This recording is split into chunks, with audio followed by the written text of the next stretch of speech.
ആ പൊന്നുപെരുമാളിൻ്റെ ആ മൂലവിഗ്രഹത്തിന് കിട്ടിയിരിക്കുന്ന കേടുപാടുകൾ വളരെ അധികമില്ല. പറഞ്ഞു കേട്ടിരിക്കുന്ന പോലെ ഒന്നുമില്ല. അവിടെ പൊളിഞ്ഞു ഇവിടം പൊളിഞ്ഞു അങ്ങനെയൊന്നുമില്ല. അതൊക്കെ വെറുതെ ഓരോരുത്തർ അവരവരുടെ വ്യക്തിപരമായിട്ടുള്ള എന്തെങ്കിലും പറയുന്നതായിരിക്കാം. ഇത് വഴി കിടക്കണ തേങ്ങ എടുത്തിട്ട് ഗണോദിക്ക് എറിഞ്ഞ് ഗോപാൽ സുബ്രഹ്മണ്യം 5 ലക്ഷം രൂപ തന്ത്രിമാർക്ക് വെച്ചപ്പോൾ അന്നാണ് ഞാൻ പറഞ്ഞത് ആ കാശുണ്ടെങ്കിൽ ഒരു മാസം അന്നത്തെ കാലത്ത് അരി മേടിക്കാനുള്ള കാശ് നിർത്തി എന്നുകൊണ്ട് അത് നടത്തുകയാണ് വേണ്ടത്. എത്രയാണെന്നൊന്നും എനിക്ക് അറിഞ്ഞിട്ടല്ലായിരുന്നു. അന്ന് അരിയുടെ അളവൊന്നും ഞാൻ നോക്കിയിട്ടല്ല പറഞ്ഞ്. ക്ഷേത്രത്തിന് പെട്ടെന്ന് സുപ്രഭാതത്തിൽ വലിയൊരു സാമ്പത്തികമായിട്ട് ഒരു 10 വർഷം കഴിയുമ്പോൾ പത്മനാഭസ്വാമി ക്ഷേത്രം എന്ന് പറയുന്നത് ഇന്നത്തെ തിരുപ്പതിക്ക് സമാനമായിരിക്കും, അല്ലെങ്കിൽ അതിലുപരിയായിരിക്കും ജനത്തിരക്ക്. ഇപ്പം തന്നെ ആ രീതിയിലേക്ക് എത്തിത്തുടങ്ങിയിട്ടുണ്ട് എന്ന് പറയണം. ലാൻഡ് റിഫോംസ് ആക്ട് വന്നു. അതും കൂടെ വന്നപ്പോഴത്തേക്ക്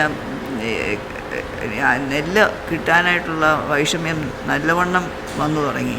അതിനെ വാങ്ങിക്കാനുള്ള ആസ്തിയും കുറഞ്ഞു. എന്നിരുന്നാൽ പോലും എന്ത് സാഹചര്യത്തിലാണ്, ചരിത്രപരമായി നോക്കുന്ന സമയത്ത് എന്ത് സാഹചര്യത്തിലാണ് നമുക്ക് ഈ നിവേദ്യങ്ങൾ കുറയ്ക്കേണ്ട ഒരു ആവശ്യം വന്നത്? എന്തായിരുന്നു അതിൻ്റെ പശ്ചാത്തലം? വലിയൊരു അളവുണ്ട്. കാരണം ആദ്യത്തെ പൂജയുടെ അരി, നിവേദ്യത്തിനുള്ള അരിയുടെ കണക്ക് 38 പറയോളം അരിയാണ് പഴയ കാലത്തെ പടിത്തരത്തിൽ കാണുന്നത്. ശ്രീ പത്മനാഭ, മുറജപം അവസാന ഘട്ടത്തിലേക്ക് കടക്കുകയാണ്. ഏതാനും ദിവസങ്ങൾക്കുള്ളിൽ ശ്രീ പത്മനാഭസ്വാമി ക്ഷേത്രം ലക്ഷദീപങ്ങളാൽ നിറഞ്ഞിരിക്കും. ഈ ഘട്ടത്തിൽ നമുക്ക് ശ്രീ പത്മനാഭസ്വാമിക്ക് പണ്ടുണ്ടായിരുന്ന ചിത്രനാൾ തമ്പുരാൻ്റെ കാലത്തുണ്ടായിരുന്ന, അതിന് മുമ്പുണ്ടായിരുന്നത് വരെയുള്ള നിവേദ്യങ്ങളെല്ലാം തന്നെ, വഴിപാടുകളെല്ലാം തന്നെ നടന്നു കാണണമെന്ന് ആഗ്രഹിക്കുന്നവരാണ് നമ്മളെല്ലാവരും. എന്നാൽ അതിനുവേണ്ടി ധാരാളം പ്രവർത്തിക്കാനും ധാരാളം എഫേർട്ട് എടുത്തിട്ടുള്ളതുമായ 2 മഹത് വ്യക്തിത്വങ്ങളാണ് ഇന്ന് നമ്മോടൊപ്പം ഉള്ളത്. ഒന്ന് നെടുമ്പള്ളി തരണനെല്ലൂർ സതീശൻ നമ്പൂതിരിപ്പാട് തിരുമനസ്, രണ്ട് അശ്വതി തിരുനാൾ തമ്പുരാട്ടി. തിരുമേനി നമസ്കാരം. തമ്പുരാട്ടി നമസ്കാരം. ആദ്യമായി ക്ഷേത്രത്തിൽ, നമ്മുടെ വിശേഷാൽ പത്മനാഭസ്വാമി ക്ഷേത്രത്തിൽ നിവേദ്യത്തിൻ്റെ പ്രാധാന്യത്തെക്കുറിച്ച്, അതിൻ്റെ അളവ്, അതിൻ്റെ പ്രാധാന്യത്തെക്കുറിച്ച് നമ്മളോട് ആധികാരികമായി സംസാരിക്കാനുള്ളത് നമ്പൂതിരിപ്പാട് തിരുമനസ്സാണ്. തിരുമനസ്, എന്താണ് അങ്ങേക്ക് അമ്പലത്തിലെ നിവേദ്യത്തിനെ കുറിച്ച് പറയാനുള്ളത്? അപ്പോൾ നിവേദ്യത്തിനെ കുറിച്ച് പറയുന്നതിന് മുമ്പ് ഇപ്പം നടന്നുകൊണ്ടിരിക്കുന്ന വേദജപത്തിനെ കുറിച്ച് തന്നെ, അത് തന്നെ ഈ ഒരു സവിശേഷമാണ് എന്ന് പറയാം. കാരണം മുറജപം എന്ന് അറിയപ്പെടുന്നത് പത്മനാഭസ്വാമി ക്ഷേത്രത്തിൽ നടക്കുന്ന ഈ 56 ദിവസം നടക്കുന്ന വേദജപത്തിനാണ്. അപ്പോൾ അതിൽ ബാക്കി എല്ലാ അമ്പലങ്ങളിലും വേദജപം നടക്കുന്നുണ്ട്. അതിനെയും ഈ മുറജപം എന്ന് പേരിട്ട് അറിയും. പക്ഷേ ഈ ചിലതൊക്കെ ഉണ്ടല്ലോ, ആ പേര് പറഞ്ഞാൽ അതിനൊരു മുറജപം എന്നുള്ള പേര് അതിവിടെ നടക്കുന്ന ഇതിനെയാണ് അറിയുക. കാരണം ഇതൊരു 56 ദിവസത്തെ ദീർഘമായൊരു കാലം, എത്രയോ നൂറുകണക്കിനെന്നല്ല ആയിരക്കണക്കിന് വൈദികർ വന്ന് വേദം ജപിച്ചിരുന്ന ഒരു കാലമുള്ള, അല്ലെങ്കിൽ അങ്ങനത്തെ നമുക്കൊരു ചരിത്രമുള്ള സ്ഥലം, അത്രയും ഇതായിട്ട് നടന്നിരുന്നത്. അങ്ങനെ ബൃഹത്തായിരുന്നു ഇവിടുത്തെ എല്ലാ കാര്യങ്ങളും. ഒന്നും ഈ സാധാരണ ഒരു ക്രമത്തിൽ ചെറുത് എന്നുള്ളത് നമുക്ക് കണക്കാക്കാവുന്ന ഒന്നുമില്ല. ഒക്കെ വലിയ രീതിയിലായിരുന്നു. അങ്ങനെയൊക്കെ നിശ്ചയിക്കുന്നതിന് നോക്കുമ്പോൾ നമുക്ക് ക്ഷേത്രത്തിൻ്റെ ബിംബമായാലും സാമാന്യം കേരളത്തിൽ ഒരു ഇത്രയും വലുപ്പമുള്ള ഒരു ബിംബം, അതിൽ ഈ സാളഗ്രാമം, അങ്ങനെ അനവധി വിശേഷങ്ങളെ കണക്കാക്കുകയാണെങ്കിൽ എന്തുകൊണ്ടാണ് ഇങ്ങനെയൊക്കെ ഇപ്പോൾ ഉള്ള ഈ മുറജപത്തിൻ്റെ വ്യവസ്ഥ ഉണ്ടാവുന്നത്, അല്ലെങ്കിൽ ഈ നിവേദ്യങ്ങളുടെ വ്യവസ്ഥ ഉണ്ടാവുന്നത് എന്നൊക്കെ ആലോചിക്കുമ്പോൾ എനിക്ക് തോന്നിയിട്ടുള്ളത്, അത് എത്രമാത്രം എന്നുള്ളത് ഒരു മറ്റേ പ്രമാണം വെച്ചിട്ടോ അല്ലെങ്കിൽ ഇതൊന്നുമല്ല, എനിക്ക് തോന്നുന്നത് ചില യുക്തിയിൽ. ഇപ്പോൾ ഒന്ന് പറയാം, യസ്യ നിശ്വസിതം വേദ എന്ന് സായണ ഭാഷ്യത്തിൽ സായണാചാര്യർ പറയുന്നുണ്ട്. അപ്പോൾ അതിൽ പറയുന്നത് ഏതൊരാളുടെ ശ്വാസനിശ്വാസത്തിനെയാണോ വേദം എന്ന് പറയുന്നത് അതാണ് വിരാട് പുരുഷൻ. അങ്ങനെയുള്ള ആ ഒരു വിരാട് പുരുഷനെ ഒരു ആയിട്ടുള്ള അത് ഒരു ഉപാധിയിൽ ഇപ്പോൾ സാളഗ്രാമമാണ് ഏത് തരത്തിൽ നോക്കിയാലും പ്രാണപ്രതിഷ്ഠ വേണ്ടാത്ത ഒരു സാന്നിധ്യ വസ്തുവായിട്ട് സാളഗ്രാമം, മറ്റേ ശ്രീചക്രം അങ്ങനെ തുടങ്ങിയിട്ട് ചില ഇതിൽ സാളഗ്രാമത്തിന് സവിശേഷമായിട്ടുള്ള ഒരു സ്ഥാനമുണ്ട്. അങ്ങനെ സാളഗ്രാമം കൊണ്ട് നിർമ്മിച്ച ഒരു മൂർത്തി, അതും ഒന്നല്ല അസംഖ്യം 12000 എന്ന് പറയുന്ന വലിയൊരു സംഖ്യ സാളഗ്രാമം കൊണ്ട് ഉള്ള ഒരു മൂർത്തി. അപ്പോൾ ആ മൂർത്തിയുടെ സാന്നിധ്യത്തിൻ്റെ പ്രാണശക്തി എന്ന് പറയുന്നത് ഈ ശ്വാസനിശ്വാസം എന്ന് പറയുന്നതിൻ്റെ അതിന് വേണ്ടിയിട്ടുള്ളതാണ്. അല്ലെങ്കിൽ അതാണ് ഈ 56 ദിവസത്തെ ഇത്രയും വലിയ ഒരു വേദത്തിൻ്റെ യജ്ഞം എന്നുള്ളത് കൊണ്ട് അന്നുള്ളവർ അങ്ങനെ ഒരു സങ്കല്പത്തിൽ കൂടി ആയിരിക്കാം ഇത് നിശ്ചയിക്കുന്നത്. അന്ന് ഈ ഒരു സങ്കല്പത്തിനെ അവർ ഉള്ളിൽ കണ്ടും കൊണ്ട് അതിന് ചില പ്രായശ്ചിത്തത്തിൻ്റെയോ മറ്റുള്ളതിൻ്റെയൊക്കെ കൂടിയും ഭാഗമാക്കി ചേർത്തിട്ട് ഇങ്ങനെ അങ്ങോട്ട് നിശ്ചയിക്കുന്നുണ്ടായിരിക്കാം. കാരണം ഈ എല്ലാ കാലത്തും അതെ, ചിലതൊക്കെ വേണ്ടതാണെങ്കിലും അത് കുറച്ച് കൂട്ടിച്ചേർക്കലുകളോടുകൂടി പറഞ്ഞാലേ നടക്കുള്ളൂ എന്നുള്ളത് ഒരു കാലത്തിൻ്റെ ഒരു സ്വഭാവമാണ്. അപ്പോൾ അത് തന്നെ ആയിരിക്കണം ഇങ്ങനെ വന്നത്. അത്തരത്തിൽ നോക്കുമ്പോൾ ഈ നിവേദ്യവും അതെ ഇത്രയും ഈ സാന്നിധ്യമായിട്ടുള്ള 12000 സാളഗ്രാമങ്ങളുടെ സാന്നിധ്യങ്ങളെ കണക്കിലെടുത്തും കൊണ്ടാണ് ഈ വലിയൊരളവിൽ നിശ്ചയിച്ചിട്ടുണ്ടായിരുന്നത് എന്നാണ് കേട്ടിട്ടുള്ളത്. അത് തിരുമേനി ഇപ്പോൾ ഈ പറയുന്നത് പോലെ ഒരു സാളഗ്രാമത്തിന് ഒരു മുഷ്ടി അരി എന്ന രീതിയിലല്ലേ സാധാരണ പ്രമാണം? അങ്ങനെയാണ് കേട്ടിരിക്കുന്നത്. അതെ, അപ്പോൾ അങ്ങനെ ആകുമ്പം 12008 പിടി മുഷ്ടി അരി ആയിരിക്കണം. അങ്ങനെ ആയിരിക്കാം, അത് ആയിരിക്കണം, അതിൻ്റെ ആയിരിക്കണം. രാവിലത്തെ പൂജയ്ക്ക് പഴയ പടിത്തരങ്ങൾ നോക്കുമ്പോൾ വലിയൊരളവിൽ അരി കാണാനുണ്ട്. ആ അരി അത് ഒന്നും കൂടിയും, കാരണം ഇപ്പോൾ അതിൻ്റെ ഒരു ആവശ്യമില്ലാത്തതുകൊണ്ട് സൂക്ഷ്മപ്പെടുത്തിയിട്ടുണ്ടാവില്ല എന്ന് മാത്രം, എന്നാലും ഒന്നും കൂടി സൂക്ഷ്മപ്പെടുത്തിയാൽ നമുക്ക് ആക്കാൻ പറ്റും. അതായത് ഒരു 38 പറ അത് അരി അല്ലേ, 38ഓളം വരുന്നുണ്ട് എന്നുള്ളതാണ്. അത് കൃത്യമാണോ, ഇനി അത് മുഴുവൻ ഇത് വരുന്നുണ്ടോ, കുറച്ച് കുറയോ എന്നുള്ളതൊക്കെ ഒന്നും കൂടി ഇങ്ങനൊരു നമുക്കെന്താ വെച്ചാൽ ഈ വേണ്ടി വരും എന്നുണ്ടെങ്കിലല്ലേ അതിനെക്കുറിച്ച് ഒരു കൃത്യത വരുത്തേണ്ടതുള്ളൂ. മറ്റതിപ്പോൾ മുഷ്ടി എന്നുള്ളതിൽ ഇങ്ങനെ പിടിക്കാം പലതുമുണ്ട് ഈ അതുണ്ടല്ലോ. അപ്പോൾ എങ്ങനെയാണ് അത് കണക്കാക്കിയിരുന്നത് എന്നുള്ളതൊക്കെ വെച്ചും കൊണ്ട് വേണം. വലിയൊരു അളവുണ്ട്. കാരണം ആദ്യത്തെ പൂജയുടെ അരി നിവേദ്യത്തിനുള്ള അരിയുടെ കണക്ക് 38 പറയോളം അരിയാണ് പഴയ കാലത്തെ പടിത്തരത്തിൽ കാണുന്നത്. അത് ആണ് ഉണ്ടായിരുന്നത്. അപ്പോൾ അത് വരുമ്പോൾ വലിയൊരളവാണത്. സാധാരണ ഒരു ക്ഷേത്രത്തിൽ കാണാത്ത അളവാണ് നിത്യമുള്ളത്, വല്ലപ്പോഴുള്ളതല്ല അല്ല എന്ന് മാത്രമല്ല. അതിൻ്റെ ഒരു സവിശേഷതയുള്ളത് മറ്റേതൊരു ക്ഷേത്രത്തിലായാലും രാവിലെ ആദ്യത്തെ പൂജയ്ക്കല്ല, എന്ത് വിശേഷ നിവേദ്യങ്ങളായാലും കൂടുതൽ അളവുള്ളതായാലും ഉച്ചപൂജയ്ക്കാണ് നിവേദിക്കുക കാണാറും. ഇവിടെ ഇത് മുഴുവൻ ആദ്യത്തെ പൂജയ്ക്കുള്ളതാണ്. എന്നും മാത്രമല്ല നമസ്കാരമായാലും വൈശോഹമായാലും എല്ലാ കാര്യങ്ങളും നിത്യനിദാനത്തിൽ ആദ്യത്തെ പൂജയ്ക്കാണ് നടക്കുന്നത്. അപ്പോൾ ആദ്യത്തെ പൂജയാണ് ഇവിടെ സവിശേഷമായിട്ട് കണക്കാക്കിയിരുന്നത് എന്നുള്ളത് അതുകൊണ്ട് തന്നെ വ്യക്തത. അപ്പോൾ ഞാൻ തിരിച്ച് തമ്പുരാട്ടിയോട് വരുന്നു. തമ്പുരാട്ടി, അപ്പം ഈ ധാരാളം നിവേദ്യങ്ങൾ അളവുണ്ടായിരുന്ന ഒരു ക്ഷേത്രമായിരുന്നല്ലോ. അപ്പോൾ ഈ ക്ഷേത്രം പോയിനാഥ തമ്പുരാട്ടിയൊക്കെ പറഞ്ഞപ്പോൾ ഞാൻ പറയുന്നുണ്ട്, we don't belong to the temple, temple എല്ലാം belong to us, we belong to the temple എന്ന് പറയാറുണ്ട്. അപ്പം തിരുവിതാംകൂർ രാജകുടുംബത്തിലെ തമ്പുരാക്കന്മാരും തമ്പുരാട്ടിമാരും ക്ഷേത്രത്തിനെ വളരെയധികം അവരുടെ സർവസ്വമായിട്ടായിരുന്നു കൊണ്ടുവന്നുകൊണ്ടിരുന്നത്. ഞാൻ പറഞ്ഞു കേട്ടിട്ടുണ്ട്, പ്രത്യക്ഷ പത്മനാഭനാണ് ചിത്തിരനാഥ തമ്പുരാൻ എന്ന് പോലും ഞാൻ ധാരാളം പറഞ്ഞു കേട്ടിട്ടുണ്ട് തമ്പുരാട്ടി. അപ്പോൾ എന്നിരുന്നാൽ പോലും എന്ത് സാഹചര്യത്തിലാണ്, ചരിത്രപരമായി നോക്കുന്ന സമയത്ത് എന്ത് സാഹചര്യത്തിലാണ് നമുക്ക് ഈ നിവേദ്യങ്ങൾ കുറയ്ക്കേണ്ട ഒരു ആവശ്യം വന്നത്? എന്തായിരുന്നു അതിൻ്റെ പശ്ചാത്തലം? ലാൻഡ് റിഫോംസ് ആക്ട് വരുന്നു. 1963 ലാൻഡ് റിഫോംസ് ആക്ട് വരുന്നു. പിന്നെ ഒരുപാട് ഭൂമികൾ ഇന്നത്തെ കന്യാകുമാരി ഡിസ്ട്രിക്റ്റും തമിഴ്നാടിൻ്റെ പല ഭാഗങ്ങളിലുമായിട്ട് ഒരുപാട് ഭൂമികൾ ഉണ്ടായിരുന്നു. അത് നേരത്തെ പോയി കഴിഞ്ഞു, 47 പോയി കഴിഞ്ഞു. പിന്നെ ലാൻഡ് റിഫോംസ് ആക്ട് വന്നു. അതും കൂടെ വന്നപ്പോഴത്തേക്ക് നെല്ല് കിട്ടാനായിട്ടുള്ള വൈഷമ്യം നല്ലവണ്ണം വന്നു തുടങ്ങി. അതിനെ വാങ്ങിക്കാനുള്ള ആസ്തിയും കുറഞ്ഞു.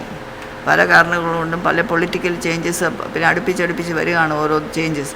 അങ്ങനെ വന്ന് ഒടുക്കം 1965 ഒക്കെ ആയപ്പോഴത്തേക്ക് ഒരു വളരെ മോശമായ ഒരു സ്ഥിതി ഇക്കണോമിക്കലി ഓൾസോ വരികയാണ്. അപ്പോൾ എങ്ങനെയാണ് ഇതങ്ങോട്ട് മുമ്പോട്ട് കൊണ്ടുപോകേണ്ടത് എന്ന ഉള്ളൊരു വലിയ ചിത്താക്കുഴപ്പമായി. അന്ന് തന്ത്രിമാരുടെയൊക്കെ അവരാണല്ലോ അവസാനത്തെ വാക്ക്. അപ്പോൾ അവരുമായിട്ട് എല്ലാവരും ഗംഭീരന്മാർ, തരണനല്ലൂർ നമ്പൂതിരിപ്പാടന്മാരാണ് തന്ത്രിമാരെന്ന് നമുക്ക് പ്രത്യേകമായിട്ട് പറയണ്ടല്ലോ. കേരള ഉൽപ്പത്തിയിലും കേരള മഹാത്മ്യത്തിലുമൊക്കെ അവർ പേരെടുത്ത് പറയുന്നുണ്ട്. പേരെടുത്ത് പറഞ്ഞുകൊണ്ടാണ് പറയുന്നത്. അപ്പോൾ അത്രയും പാരമ്പര്യമുള്ള ഒരു തന്ത്രി കുടുംബമാണ്. അതിൽ 4 ശാഖയിൽ ഇപ്പം നെടുമ്പള്ളി ശാഖയാണ്. ഇപ്പോഴല്ല, ഉമേമറാണിയുടെ കാലം തൊട്ട് നെടുമ്പള്ളി ശാഖയാണ്. ഇപ്പോഴൊന്നുമല്ല, ദറ്റ് ഇസ് ബിഫോർ 1600s ഒക്കെ ആ സമയം തൊട്ടാണ്. അപ്പോൾ അവരുമായിട്ടുള്ള അവരുടെ ഈ അങ്ങനെ തീരുമാനങ്ങളൊക്കെ തന്ത്രിമാർക്കല്ലേ ചെയ്യാനൊക്കെ, രാജാവിനൊന്നും ചെയ്യാനൊക്കെ ഇല്ലല്ലോ. അപ്പോൾ അങ്ങനെ വന്നപ്പോൾ ഉള്ള ഒരു പ്രാക്ടിക്കലായിട്ടുള്ള ഒരു ഇത് വന്നു എന്നുള്ളതാണ് ഒരു കാരണം. പിന്നെ 71 ഒരു സുപ്രഭാതത്തിൽ പ്രിവി പേഴ്സ് ഇല്ലാതായി.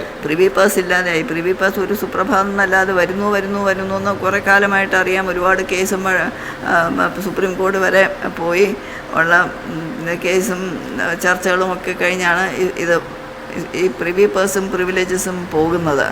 അത് ആജീവനാന്തം ഗ്യാരൻറ്റീഡാണ് രാജാക്കന്മാർക്ക്. പക്ഷേ അത് 71 അത് ഇല്ലാതെയായി. അപ്പോൾ പ്രിവി പേഴ്സും പ്രിവിലേജസും ഉണ്ട്. പ്രിവിലേജസിൽ free water, free electricity, subsidise petrol, ഇങ്ങനെ പറഞ്ഞ ഒരുപാട് കാര്യങ്ങളുണ്ട്. അപ്പോൾ അതെല്ലാം ഇല്ലാതെയായി എന്ന് മാത്രമല്ല, അതിനൊക്കെ കൊടുക്കേണ്ടിയും വരുന്നു. ക്ഷേത്രത്തിന് വലിയ സാമ്പത്തികമായിട്ടുള്ള മാറ്റങ്ങളാണ്. പിന്നെ ക്ഷേത്രത്തിലെ ഇവിടെ വാച്ച് ആൻഡ് വാർഡ്, അന്ന് പോലീസ് വാച്ച് ആൻഡ് വാർഡൊക്കെ ഉണ്ടായിരുന്നു പട്ടണം. അത് 4 ദിവസം ആണ് സമയം കൊടുത്തത്. അവരെ വിഡ്രോ ചെയ്യുന്നു. അതിന് പകരം ഓൾട്ടർനേറ്റീവായിട്ടുള്ള അറേഞ്ച്മെൻറ്റ്സ് ഉണ്ടാക്കാൻ 4 ദിവസമാണ് ഉണ്ടായിരുന്നത്. ഇന്നത്തെ മധുരങ്കാട് എന്ന് പറയുന്നതിൻ്റെ തുടക്കം 4 ദിവസം കൊണ്ട് ഇവരെയൊക്കെ വിഡ്രോ ചെയ്തു.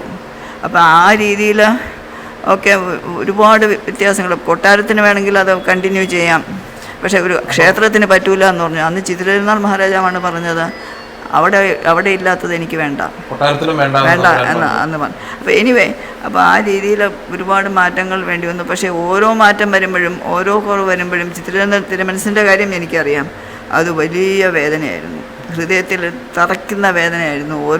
ഓരോ മാറ്റങ്ങളും നിർബന്ധിതമായിട്ട് സ്വീകരിക്കേണ്ടി വരുമ്പോഴൊക്കെ അങ്ങനെയായിരുന്നു. ഞാൻ കേട്ടിട്ടുണ്ട്, ഭക്ഷ്യയോഗ്യമായ എണ്ണ അകത്ത് ഉപയോഗിക്കാൻ റെസ്ട്രിക്ഷൻ വന്നപ്പോൾ ഇലക്ട്രിസിറ്റി പുറത്തൊക്കെ ശിവരിപ്പുരൊക്കെ ഇലക്ട്രിസിറ്റി ഉണ്ട്. തമ്പുരാന് ആദ്യമൊന്നും അത് തീരെ താല്പര്യമായിരുന്നു. പക്ഷേ ഈ എക്കണോമിക് ക്രൈസിസ് കാരണം ഇക്കണോമിക് ക്രൈസിസ് മാത്രം അത് കിട്ടില്ല, ലഭ്യമില്ലാതെ. അന്ന് ഇതൊക്കെ വന്നപ്പോഴത്തേക്ക് ലഭ്യമല്ല, ഇറ്റ് കനോട്ട് ബി യൂസ്ഡ്. അപ്പോൾ അങ്ങനെ വന്നപ്പോഴത്തേക്ക് വേറെ ഒരു സാഹചര്യം നിർവാഹമില്ലാതെ ആയിപ്പോയി. അപ്പോഴാണ് ഒരു 1965 4 ട്രസ്റ്റുകൾ ഉണ്ടാക്കുന്നതും അതിൽ ഏറ്റവും വലിയ ട്രസ്റ്റിൻ്റെ ആദായത്തിൻ്റെ ഒരു വലിയ ഭൂരിഭാഗവും ക്ഷേത്രത്തിൻ്റെ ആവശ്യങ്ങൾക്ക് വേണ്ടി വേണം. അത് തമ്പുരാൻ്റെ തന്നെയാണ്, ഒരു സമർപ്പണമാണ്. തമ്പുരാൻ്റെ offering made of love and devotion എന്നാണ് പറയുന്നത്. അതൊരു വേറെ രീതിയിലല്ല, അതൊരു മാൻഡേറ്ററി തിങ് ഒന്നുമല്ല. നടന്നു പോകാനായിട്ട് വേണ്ടി അതൊക്കെ ചെയ്തു. അങ്ങനെ ഒരുപാട് തമ്പുരാൻ സ്വന്തം ഇതെല്ലാം വെച്ച് അമ്പലത്തിൻ്റെ ഒരു കോട്ടം വരാൻ പാടില്ല എന്നുള്ള നിലയ്ക്ക് തന്നെയായിരുന്നു തമ്പുരാൻ പൊയ്ക്കൊണ്ടിരുന്നത്. അങ്ങനെ അതൊരു പോയി. നമുക്കെല്ലാവർക്കും അറിയാം, ഒരുപാട് തിരുമനസ്സുമായിട്ട് ആലോചിച്ച് അശ്വനാഥ തമ്പുരാട്ടി ഭരണസമിതിക്ക് ഒരു കത്ത് കൊടുത്തിരുന്നു. അതായത് നിവേദ്യങ്ങളെല്ലാം ഒന്ന് നടന്നു കാണണം, ഒരിക്കലെങ്കിലും നടന്നു കാണണം എന്നുള്ളൊരു ഇത് കൊടുത്തിരുന്നു. അപ്പോൾ അതിന് ഞാൻ തിരുമേനിയോട് ചോദിക്കാനുള്ളത്, നമ്മുടെ ക്ഷേത്രത്തിൽ തിരുമേനി ദേവന് ഈ നിവേദ്യങ്ങൾ എത്രത്തോളമാണ് പ്രാധാന്യം എന്ന രീതിയിൽ നമുക്ക് പറയാൻ പറ്റുക? എത്രത്തോളമാണ് ഇതിൻ്റെ ഒരു പ്രാധാന്യം, നടത്തേണ്ട ആവശ്യവും, അല്ലെങ്കിൽ ഈ പറയുന്നത് പോലെ വർഷത്തിലൊരിക്കലെങ്കിലും പത്മനാഭസ്വാമിക്ക് ഈ നിവേദ്യങ്ങളെല്ലാം നടത്തേണ്ട ഒരു ആവശ്യവും, എന്താണ് അതിൻ്റെ പ്രാധാന്യം, ഇനി എന്താണ് അതിൻ്റെ പ്രസക്തി?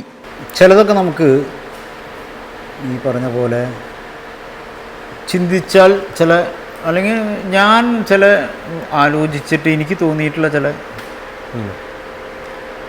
ഇപ്പോൾ തമ്പുരാട്ടി പറഞ്ഞോണം 1965 ഈ ഒരു ഘട്ടത്തിൽ ഇത് പകുതിയാക്കണു, അല്ലെങ്കിൽ 4-1 ക്രമത്തിൽ 8-1 എന്നുള്ള ഇങ്ങനെ ക്രമത്തിൽ കുറച്ച് കൊണ്ടുവരുന്നു. ഇതിൻ്റെ ആദ്യം പറഞ്ഞ വേദം എന്ന് പറയുന്നത് പ്രാണനാണെങ്കിൽ അന്നം എന്ന് പറയുന്നതാണ് ശരീരം.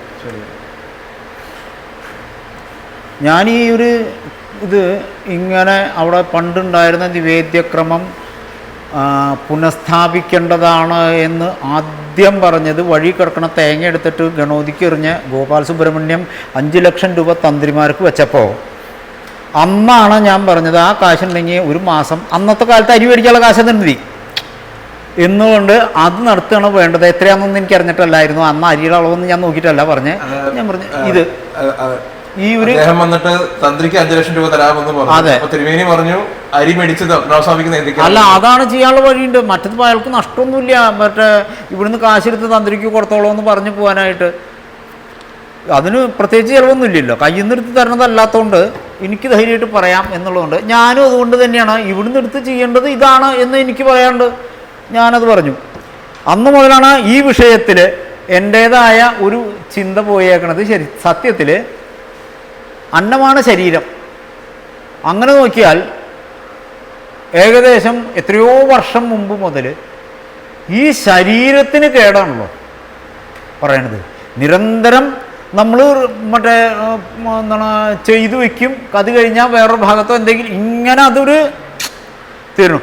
അതായത് ആരോഗ്യം നിലനിൽക്കണം, ശരീരം നിലനിൽക്കണം എന്നുണ്ടെങ്കിൽ അതിനനുസൃതമായ, അല്ലെങ്കിൽ ആ ശരീരത്തിന് നിശ്ചയിക്കപ്പെട്ട ഭക്ഷണം അതിൻ്റെ അകത്ത് ചെന്നാൽ മാത്രമേ ശരീരം നിലനിൽക്കുള്ളൂ എന്നുള്ളൊരു സാധാരണ ഒരു യുക്തിക്ക് തോന്നിയിട്ടാണ് ഞാൻ അന്ന് മുതൽ വർഷത്തിൽ ഒരു ദിവസം, അങ്ങനെയും കാണാം, ഒരു ദിവസം വിശേഷമായിട്ട് ഈ പറഞ്ഞത് മുഴുവൻ വെച്ച് നിവേദിക്കുന്ന ഒരു സാഹചര്യം ഉണ്ടാക്കാൻ ശ്രമിക്കണം എന്ന് പറഞ്ഞത്. അതാണ് ഞാൻ പറയാൻ കാരണം. നമ്മൾ തമ്മിൽ പലപ്പോഴും സംസാരിച്ചപ്പോൾ തമ്പുരാട്ടി പറഞ്ഞിരുന്നൊരു വിഷയമാണ് ദേവനുള്ള സകല നിവേദ്യങ്ങളും വഴിപാടുകളും എല്ലാം പണ്ടുള്ള ക്രമത്തിൽ തന്നെ നടന്നു കാണാൻ ആഗ്രഹിക്കുന്ന തമ്പുരാട്ടി പറഞ്ഞിട്ടുള്ളതാണ്. അതിൻ്റെ പശ്ചാത്തലത്തിലാണ് തമ്പുരാട്ടി കത്തയച്ചത്. അപ്പോൾ ഇന്നത്തെ സാഹചര്യത്തിൽ ഇപ്പോൾ ഇന്ന് കാലങ്ങൾ മാറിയിരിക്കുന്നു, പണ്ടത്തെ ഒരു പോലെയല്ല. ഇന്ന് എന്തെന്ന് പറയുന്നു, ലോകത്തിൽ എല്ലാവരും വന്ന് കാണാൻ ആഗ്രഹിക്കുന്ന ഒരു ക്ഷേത്രമായി മാറിയിരിക്കുന്നു. നമുക്കൊന്നും പ്രതീക്ഷിക്കാൻ പറ്റാത്തൊരു തിരക്കാണ് ക്ഷേത്രത്തിനകത്ത് എന്നും കണ്ടുവരുന്നത്. അപ്പോൾ ഇന്നത്തെ സാഹചര്യത്തിൽ തമ്പുരാട്ടിക്ക് ഈ നിവേദ്യത്തിനെക്കുറിച്ചും ഈ നിവേദ്യം പത്മനാഭസ്വാമിക്കുള്ള സമർപ്പിക്കാനുള്ളതിനെക്കുറിച്ചും തമ്പുരാട്ടിക്ക് എന്താണ് പറയാനുള്ളത്? സതീശൻ തിരുമേനിയാണ് എൻ്റെ ഇതിനെപ്പറ്റി ഒന്ന് കാഷ്വലായിട്ട് ഇതിനെപ്പറ്റി സംസാരിച്ചത്. അന്ന് തൊട്ട് എൻ്റെ മനസ്സിലും വലിയ ഒരു മോഹമുണ്ടായിരുന്നു, ഒരു ദിവസമാണെങ്കിൽ ഒരു ദിവസം അത് നടക്കട്ടെ എന്നുള്ളത്. അത് ഒരു ഏകാദശി പാടില്ല എന്ന് മാത്രം, ഒരു ഏകാദശി പാടില്ല, അതല്ലാതെ ഏതെങ്കിലും ഒരു ദിവസം അത് നടത്തണം. അങ്ങനെയാണ് ആ കത്തെഴുതിയതും കമ്മിറ്റി അത് സ്വീകരിച്ചിട്ടുണ്ട്. തിരുമേനിയുടെ ഒറിജിനൽ ഐഡിയ തിരുമേനിയുടെ ആണ്, ഞാൻ കുട്ടിപ്പട്ടരായിട്ട് അത് എഴുതിയെന്ന് മാത്രമാണ്. അപ്പോൾ അങ്ങനെ എഴുതി അത്. പിന്നെ എനിക്ക് പെട്ടെന്ന് തോന്നിയത്, അറിവില്ലാത്ത ആളുകൾ empty voices make more noise എന്ന് പറഞ്ഞ പോലെ എനിക്ക് പെട്ടെന്ന് ഇതിങ്ങനെ കേട്ടുകൊണ്ടിരുന്നപ്പോൾ എനിക്ക് തോന്നി വന്നതാണ്. തിരുമേനി പറയുകയുണ്ടായി, പ്രാണൻ വേദങ്ങളൊക്കെയാണല്ലോ, പ്രാണനും ആഹാരം ദേഹത്തിനുള്ളത്. അപ്പോൾ ഇപ്പോൾ സഗുണാരാധനയ്ക്ക് ദേഹമുണ്ടല്ലോ, നിർഗുണാരാധനയല്ല, സഗുണാരാധനയാണ്. എന്നിട്ട് പോലും ഇത്രയും കാലം ഇത്രയും വലിയൊരു വ്യത്യാസം വന്നിട്ടും ആ പൊന്നുപെരുമാളിൻ്റെ ആ മൂലവിഗ്രഹത്തിന് കിട്ടിയിരിക്കുന്ന കേടുപാടുകൾ വളരെ അധികമില്ല. പറഞ്ഞു കേട്ടിരിക്കുന്ന പോലെ ഒന്നുമില്ല. അവിടെ പൊളിഞ്ഞു ഇവിടം പൊളിഞ്ഞു അങ്ങനെയൊന്നുമില്ല. അതൊക്കെ വെറുതെ ഓരോരുത്തർ അവരവരുടെ വ്യക്തിപരമായിട്ടുള്ള എന്തെങ്കിലും പറയുന്നതായിരിക്കാം. ക്ഷേത്രത്തിൽ തൊഴുതു വന്നവർക്ക് പ്രത്യക്ഷമാണ് ഒന്നുമില്ല എന്നുള്ളത്, വളരെ വളരെ മൈന്യൂട്ടാണെന്നുള്ളത് പ്രത്യക്ഷമാണ്. ചെറിയ കേടുപാടുകളുണ്ട്, ഇല്ലെന്ന് തിരുമേനിമാരും പറഞ്ഞിട്ടില്ല, പോറ്റിമാരും പറഞ്ഞിട്ടില്ല. പക്ഷേ ഈ പറഞ്ഞ രീതിയിലൊന്നുമല്ല.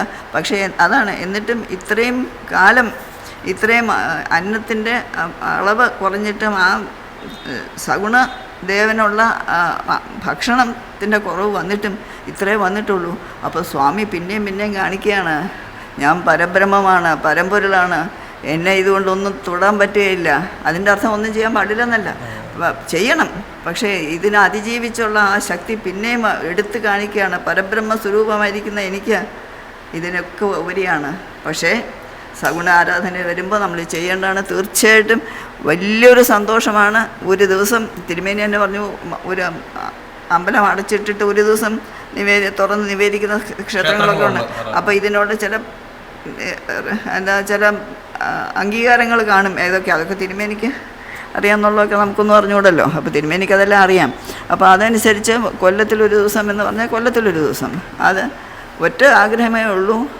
അത് എത്രയും കൂടുതൽ ഭക്തജനങ്ങൾ അതിൽ പങ്കെടുക്കുന്നുവോ അത്രയും പങ്കെടുക്കത്തക്കവണ്ണം വേണം ഒരു സംവിധാനം ഉണ്ടാക്കുക എന്നുള്ളത്. ഒരു മുഷ്ടി അരിക്ക് 100 രൂപ എന്ന് വയ്ക്കുകയാണെങ്കിൽ എത്രയോ പേർക്ക് ഇപ്പോൾ ഇത് മുഴുവനും നടത്താനായിട്ട് സ്പോൺസേഴ്സ് കാണും. എത്രയോ പത്മനാഭ ഭക്തന്മാർ, കോടീശ്വരന്മാർ ഈ ഭാരതത്തിലും വിദേശത്തും ഉണ്ട്. ഒരൊറ്റ ആൾ വിചാരിച്ചാൽ ഇത് മുഴുവൻ ചെയ്യും. അതല്ല ഉദ്ദേശം. ഈ ഒരു പിടി വെച്ച് എത്രയോ ആളുകൾക്ക്, എത്രയോ ഭക്തജനങ്ങൾക്ക് അവരുടെയും കൂടെ ഒരു ഭഗവാനുള്ള ഒരു നേരത്തെ ഒരു നിവേദ്യത്തിന് അവരുടെ ഒരു ചെറിയ സംഭാവന ഉണ്ടെന്ന് പറയുന്ന അതിൻ്റെ ഒരു മനസ്സിലുള്ള ഒരു സംതൃപ്തിയും ഇത് വളരെ കൂടുതലാണ്. അപ്പോൾ അങ്ങനെയും കൂടെ ചെയ്യണമെന്നുള്ള ആഗ്രഹം ഉണ്ടായിരുന്നു. അതും തിരുമേനിക്കറിയാം, അതെല്ലാം തിരുമേനിക്കും അറിയാം. അപ്പോൾ എന്തായാലും ഇപ്പോൾ അത് നടക്കാൻ പോകുന്നു എന്നുള്ളത് വലിയൊരു ഭാഗ്യം. അത് തന്ത്രിമാർ തീർച്ചയായിട്ടും വിചാരിച്ചില്ലെങ്കിൽ നടക്കുകയില്ല. അതിൽ ഭഗവാൻ ഒരു പക്ഷേ തിരഞ്ഞെടുത്ത സതീശൻ നമ്പൂതിരിപ്പാട് അദ്ദേഹത്തിനാണ്. എൻ്റെ ഈ കാര്യം സതീശൻ പോയി ചെയ്യട്ടെ എന്ന് തിരുമേനിച്ചാൽ പത്മനാഭസ്വാമി പറഞ്ഞിരിക്കും. അങ്ങനെ എന്തായാലും അത് നടക്കുകയാണെങ്കിൽ വളരെ സന്തോഷമാണ്. ഒരു കാലത്തിൽ ഈ പറയുന്നത് പോലെ സാധാരണക്കാർക്ക് തൻ്റെ പൊന്നുപെരുമാൾക്ക് ഒരു പിടി അരി നേദിക്കാൻ പറ്റുന്ന ഇപ്പം നമുക്കിന്ന് ക്ഷേത്രത്തിൽ പോയി കഴിഞ്ഞാൽ 200 രൂപ ഉണ്ടെന്നുണ്ടെങ്കിൽ 1 ലിറ്റർ പാൽപ്പായസം പത്മനാഭസ്വാമിക്ക് നേദിക്കാനുള്ള സാഹചര്യവും വഴിപാട് നിരക്കുകളുമുണ്ട്. തിരുമേനി അന്ന് എന്നും പറയുന്നുണ്ട്, അങ്ങനെയാണെന്നുണ്ടെങ്കിൽ ഒരു നാഴി അരി നേദിക്കാനുള്ള ഒരു സംവിധാനം ഉണ്ടായെന്നുണ്ടെങ്കിൽ ധാരാളം സാധാരണക്കാരായ ഭക്തർ തൻ്റെ പെരുമാൾക്ക് വേണ്ടി ഒരു പിടി അരി നേദിക്കാനുള്ള ഒരു ആൾക്കാർ മുന്നോട്ട് വരും. കാരണം ഇന്നത്തെ അല്ലെങ്കിൽ ഇപ്പോൾ പത്മനാഭസ്വാമി ക്ഷേത്രത്തിനെ അറിയുന്ന വളരെ കുറച്ച് ആൾക്കാർക്ക് പഴയ കാലത്ത് ഇതൊന്നും ഇവിടെ വഴിപാടുണ്ടായിരുന്നില്ല എന്നുള്ളത് അറിയുള്ളൂ. ഈ പറയുന്ന പാൽപ്പായസം ഉണ്ടായിരുന്നു, വഴിപാട് അറിയില്ല. എന്ന് ഇപ്പോൾ 100 രൂപ അടച്ചിട്ട് മറ്റേ മേനി നടത്താം, അല്ലെങ്കിൽ ഒന്നുമില്ലാത്ത ഒരു കാലം ഉണ്ടായിരുന്നു എന്നുള്ളത് അറിയുന്നവരില്ലാണ്ടായി. അതുകൊണ്ടാണ് ഈ വെള്ള നിവേദ്യം വഴിപാടാക്കിയാലോ എന്നുള്ള നിത്യനിദാനം വിട്ടുള്ള സാധന അളവിൽ നിവേദ്യം വഴിപാടാക്കി നടത്തുകയാണെന്നുണ്ടെങ്കിൽ നിത്യവും ഈ പറഞ്ഞ പോലെ കാര്യം നടക്കുകയും ചെയ്യും. അത് ആ വഴിപാട്ടുകാരൻ മേടിച്ച് കൊണ്ടുപോവുകയും ചെയ്തോളും. അപ്പം ഇത് ബാക്കി വരുന്ന വിഷയവുമില്ല.